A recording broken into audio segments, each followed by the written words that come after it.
Assalamualaikum warahmatullahi wabarakatuh.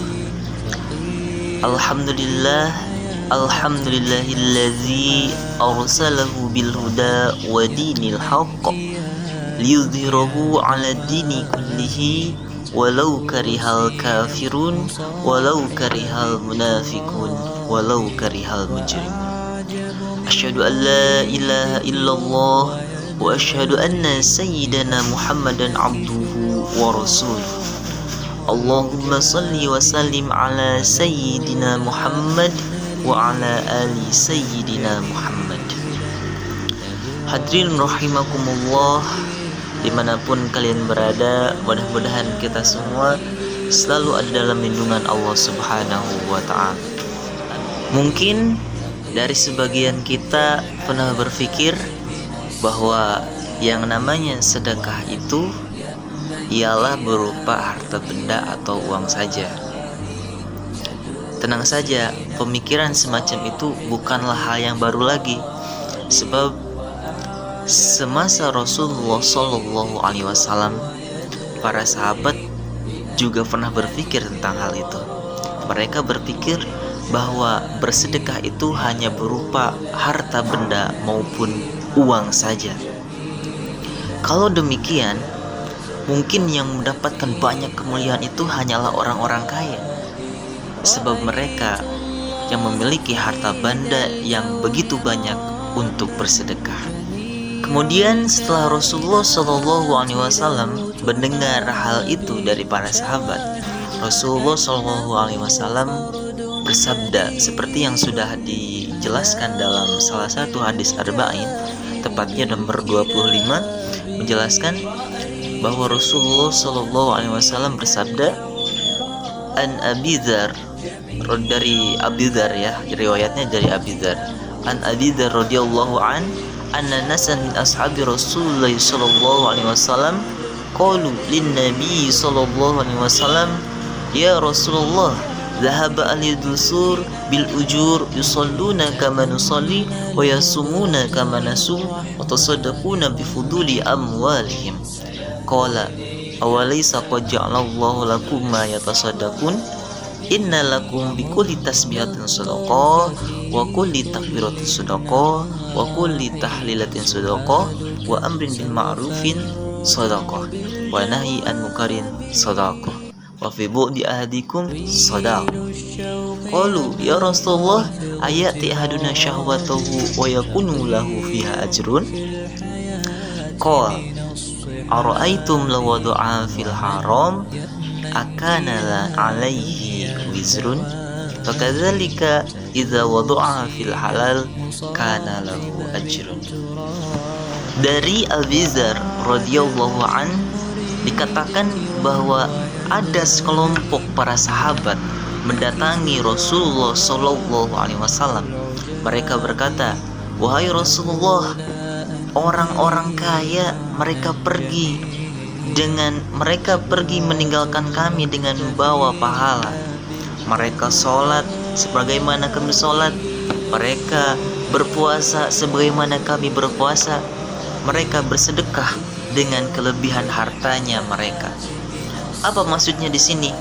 Maksudnya bagaimana dengan orang-orang yang hanya mampu untuk melaksanakan sholat saja dan juga berpuasa, tetapi mereka tidak mampu untuk melaksanakan sedekah? Tentu orang-orang kaya lebih beruntung dibanding mereka karena mereka mendapatkan nilai lebih dalam hal bersedekah. Nah, mendapatkan pertanyaan hal tersebut, maka Rasulullah SAW menjelaskan bahwa bersedekah itu bukan hanya dengan harta saja. Seorang muslim bisa bersedekah dengan amal soleh dan kebaikan yang mereka lakukan. Dengan begitu, makna sedekah tidak menjadi hal yang sempit lagi, ya, karena selain mendapatkan ganjaran atas ibadah yang mereka lakukan kepada Allah Subhanahu wa ta'ala, hal itu dikatakan oleh Rasulullah, amal yang mereka lakukan itu dikatakan sebagai sedekah juga. Oleh karena itu, jika ada orang yang tidak mampu untuk bersedekah dengan harta mereka, misalnya karena keterbatasan dari ekonomi, maka perbanyaklah amal soleh dan juga amal kebaikan kita, karena hal itu dihitung sebagai nilai sedekah. Bahkan pada hadis arba'in yang telah saya bacakan tadi, bahwa pada kemaluan seorang di antara kalian pun hal itu ada sedekahnya. Dari hadis ini kita belajar bahwa demikian luasnya ya keutamaan dari Allah Subhanahu wa Ta'ala atas amal-amal soleh dan juga kebaikan yang dilakukan oleh para hamba-hambanya. Semua ibadah dan amal kebaikan menjadi pintu-pintu sedekah bagi mereka yang melakukannya. Bahkan berzikir kepada Allah Subhanahu wa Ta'ala satu kali dihitung sebagai sedekah. Misalnya mengucapkan Alhamdulillah, Subhanallah, Allahu Akbar, La ilaha illallah, dan juga seterusnya. Hal itu dihitung sebagai sedekah. Nah, yang menjadi pertanyaan kita tuh, sejauh mana sih dan seberapa banyak kita melantunkan zikir dan membasahi bibir kita dengan zikir kepada Allah Subhanahu wa Ta'ala?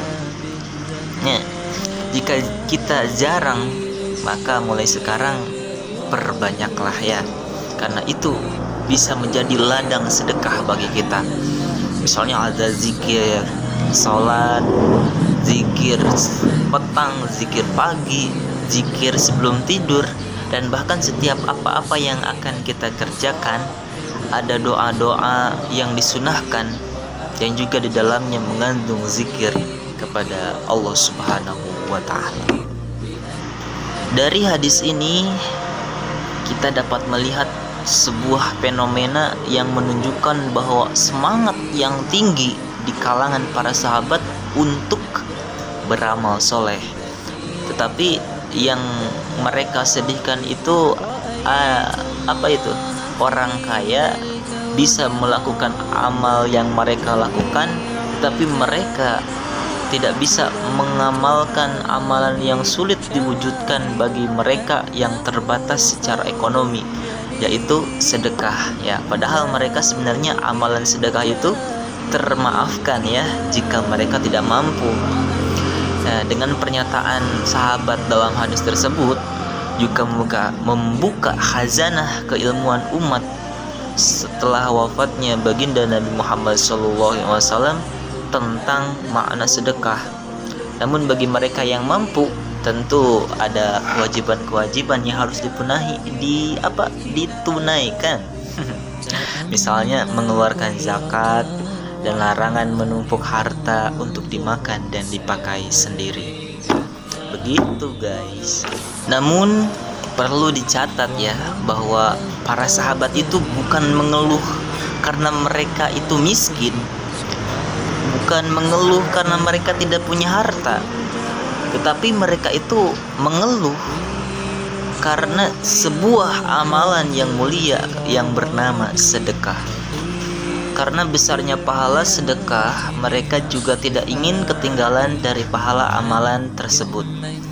Mendengar hal itu, Rasulullah SAW bersabda, "Tidakkah kalian mau aku beritahu sebuah amalan yang dengan kalian bisa mengejar orang-orang sebelum kalian? Dengan amalan ini kalian bisa mengalahkan orang-orang setelah kalian, dan tidak ada orang yang lebih afdal daripada kalian kecuali jika orang tersebut beramal seperti amalan kalian." Mendengar hal itu, para sahabat pun berkata, "Tentu saja wahai Rasulullah, siapa yang tidak mau kan ya?" Diajarkan sebuah amalan, dengan amalan itu bisa mengalahkan orang-orang terdahulu ya. Apalagi dengan amalan ini orang-orang bisa mengalahkan orang-orang yang akan datang juga, dan mereka bisa menjadi yang terbaik daripada umat ini. Nah, jadi apa amalan yang diajarkan oleh Rasulullah kepada para sahabatnya untuk mengalahkan umat-umat terdahulu dan juga yang akan datang? Nah, seperti yang ada dalam sabda Rasulullah mengatakan, "Tusabbihun wa tukabbirun wa tahmadun duburo kulli sholah salasa wa salasina marrah. Kalian bertasbihlah, bertahmid dan bertakbir setiap selesai sholat sebanyak 33 kali. Jadi amalan yang diajarkan Rasulullah SAW itu yaitu membaca subhanallah 33 kali, membaca alhamdulillah 33 kali, Allahu akbar 33 kali setelah selesai sholat. Mendengar hal itu, para sahabat pun gembira ya, mengamalkan amal yang baru diajarkan oleh Rasulullah Shallallahu Alaihi Wasallam. Namun dalam hal ini ada suatu kisah yang menarik juga ya. Jadi dikatakan bahwa dari Abu Sholih, yang mana beliau itu yang meriwayatkan hadis daripada Abu Hurairah. Beliau mengatakan bahwa orang-orang fakir dari kaum muhajirin ini kemudian setelah mengamalkan amalan ini, mereka kembali lagi kepada Rasulullah SAW. Mereka berkata, "Ya Rasulullah, wahai Rasulullah, saudara-saudara kami yang kaya, mereka pun telah mendengar amalan yang engkau beritahukan kepada kami, maka mereka pun melakukan hal yang sama." Maksudnya apa? Maksudnya orang-orang kaya yang mereka, orang fakir muhajirin yang ingin mereka kalahkan itu, mereka pun mengamalkan amalan ini sehingga mereka tidak bisa mengalahkan amalan yang dilakukan oleh orang kaya. Sudah bersedekah dengan harta bandanya kan, sudah mengamalkan amalan yang diajarkan oleh Rasulullah ini, maka mereka lebih mulia lagi kan daripada fakir miskin ini. Sehingga para fakir muhajirin ini protes kepada Rasulullah SAW. Lalu apa kata Rasulullah SAW? "Dzalika fadlullahi yu'ti may yasha." Wahai para sahabatku, itu adalah anugerah dari Allah yang diberikan kepada siapa yang Dia kehendaki. Nah, jadi begitu guys. Kalau sudah segala upaya telah dilakukan, maka kata Rasulullah, "Dzalika fadlullahi yu'ti may yasha." Itu adalah anugerah-anugerah yang diberikan oleh Allah Subhanahu wa taala kepada siapapun yang Allah kehendaki. Mudah-mudahan kita semua diberikan anugerah oleh Allah Subhanahu wa taala, yang mana dengan anugerah ini kita diberikan kemuliaan di dunia maupun di akhirat. Amin ya Allah ya Rabbal alamin.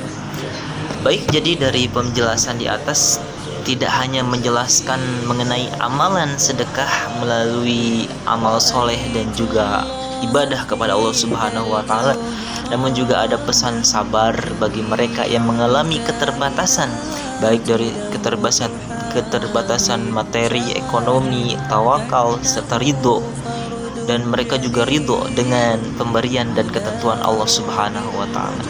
Yang tak kalah pentingnya lagi adalah berlomba-lomba dan memperbanyak ibadah, amal soleh dan juga kebaikan. Fastabiqul khairat. Baik, segitu dari saya. Mohon maaf bila ada kesalahan dan kekurangan dari kata-kata, mohon dikoreksi ya. Wallahu a'lam bishawab. Wassalamualaikum warahmatullahi wabarakatuh.